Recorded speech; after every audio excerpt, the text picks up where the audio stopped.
आज हम सिंधु घाटी सभ्यता का एक महत्वपूर्ण टॉपिक, जो उसकी नगरीय पद्धति थी, किस हिसाब से उसका नगर नियोजन था और वहाँ के नागरिक जिस हिसाब से बसे हुए थे उसके बारे में बात करेंगे। इससे संबंधित कुछ महत्वपूर्ण प्रश्न हैं जो कि पूछे जाते हैं अक्सर परीक्षाओं में। हम उसकी आज बात करेंगे और कुछ प्रमुख तथ्यों को जानेंगे। देखिए, जो सिंधु घाटी सभ्यता थी एक नगरीय सभ्यता थी। जैसा कि हम जानते हैं कि जो वैदिक सभ्यता है वह एक ग्रामीण सभ्यता थी, लेकिन उसके पहले की यह सभ्यता एक नगरीय सभ्यता थी। ये इस सभ्यता की प्रमुखता को दर्शाता है कि यह सभ्यता कितनी अच्छी तरह से नियोजित थी कि इतनी पुरानी सभ्यता होते हुए भी यह नगरीय और बहुत ही अच्छे तरीके से बसी हुई थी।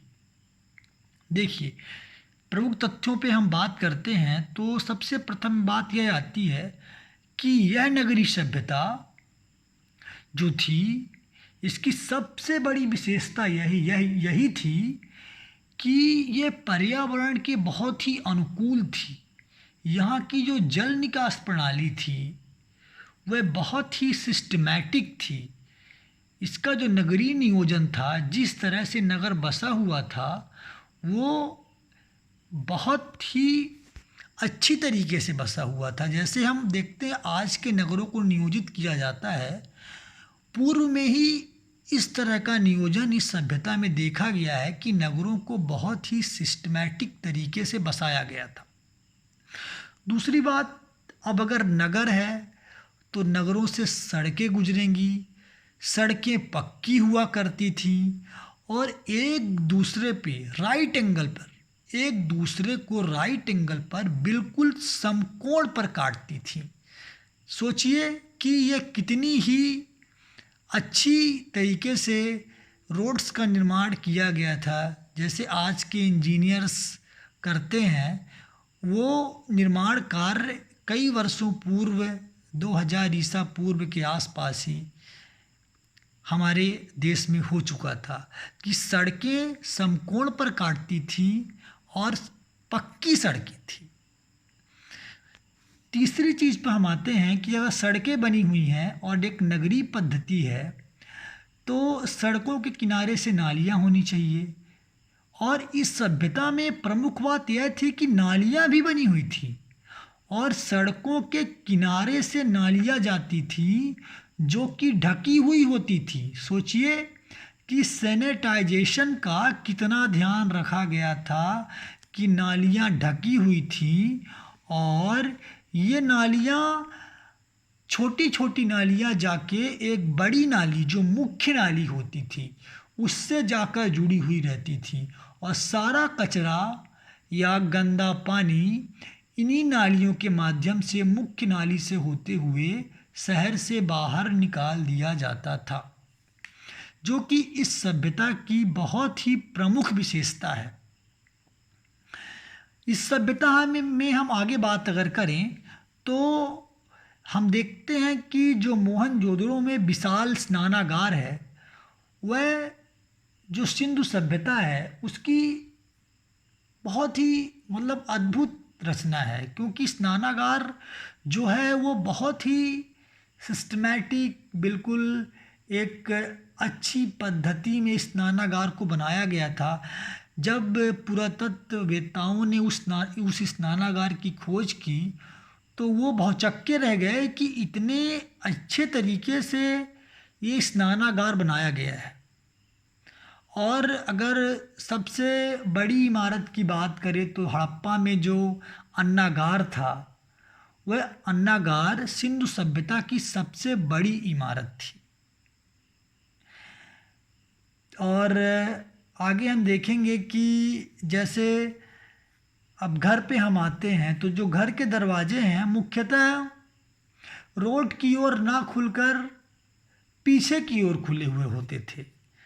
समझ रहे हैं आप ना, कि जो गलियां पीछे की गलियां होती थीं या फिर जो मुख्य सड़क थी उस ओर घर के दरवाजे नहीं खुले रहते थे। ये भी एक अद्भुत बात है। आज तो हम लोग देखते हैं कि जो दरवाजे होते हैं मुख्य सड़क की ओर ही होते हैं, लेकिन उस समय पे जो रोड के दरवाजे थे वो मुख्य सड़क की ओर ना खुलकर पीछे गलियों की ओर खुलते थे। लेकिन जो यहाँ से एक प्रश्न बनता है कि ऐसा कौन सा नगर है जो इस क्राइटेरिया पे मैच नहीं खाता, तो लोथल। लोथल एक ऐसा सिंधु सभ्यता का नगर है जो रोड की ओर खुलता था, जिसके दरवाजे इस नगर पे जो घर पाए गए या उसमें यह देखा गया कि इनके दरवाजे मुख्य सड़क की ओर खुले हुए थे। यह एक अपवाद था कि लोथल के दरवाजे मुख्य सड़क की ओर खुले हुए थे।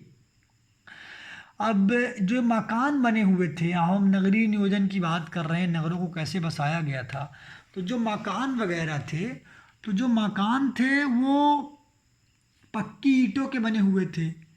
और जो पक्की ईंटें हैं वो पक्की ईंटें ज़्यादातर जो उनके लंबाई चौड़ाई और मोटाई का जो अनुपात था वो 4:2:1, 4:2:1 के आकार की ईंटें बनी होती थी। ज़्यादातर अधिकतम ईंटें मतलब इसी आकार में थी कि 4:2:1 लंबाई चौड़ाई और मोटाई का अनुपात था।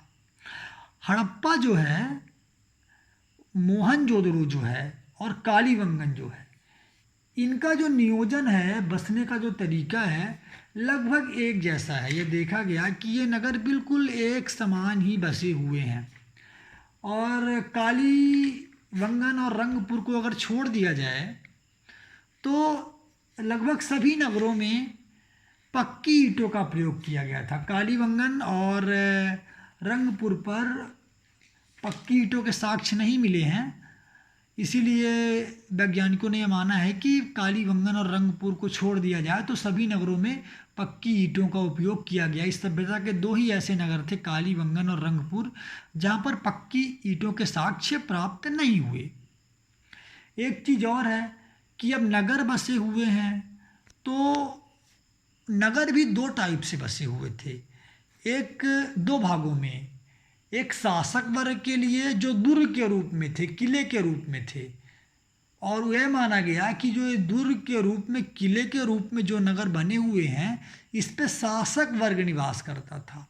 और जो दूसरे नगर थे वो सामान्य थे, उसमें व्यापारी या सामान्य व्यक्तियों का निवास माना गया है, और वो बड़े हुआ करते थे अपेक्षाकृत।